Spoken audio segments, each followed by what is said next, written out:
Միրզոյան, կա քննարկում Բաքվի Անկարայի հետ հաջորդ տարի Երևանում կայանալիք է Եվրոպական գագաթնաժողովին ներկայանալու են թե ոչ եւ ինչ մակարդակով է ներկայանալու։ Այո, եւ մենք հրավերներ ենք ներկայացրել ու փաստաթղթային դեռ չենք ուղարկել, բայց բանավոր հրավիրել ենք ամենաբարձր մակարդակով մասնակցելու։ Ալիևին եւ Էրդողանին։ Այո։ Իսկ բանավոր քննարկումներ կան, ինչ տրամադրություններ են գալու, ինչ են։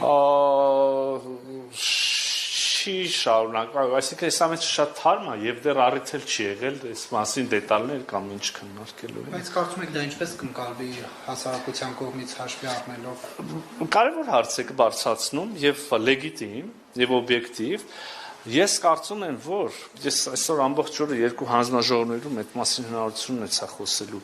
Եղել է հակամարտություն, հեղվել է արյուն։ Մեր շատերի սիրելիների ամեն մեկը գոնե առնվազն եթե ողջ ազգական բակից ինչ որ մեկին գիտի կամ ընտանիք գիտի որ տեղել է զոհ իրանց կողմից էլ է եղել զոհեր մենք մեր սերունդը կայացել է մեծացել է մի նարատիվի պայմաններում որտեղ այդ մարդիկ ընկալվել են թշնամի այսինքն ընկալվել է որ իրական թշնամություն է եղել մեր մեջ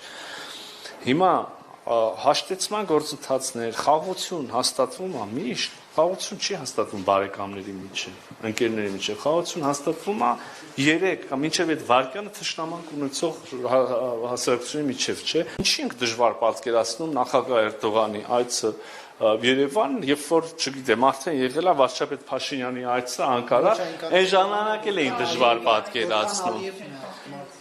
այսօր չեք պատկերացնում համաձայն եք որ կարող է 1.5 ամիս հետո այլ իրավիճակ լինի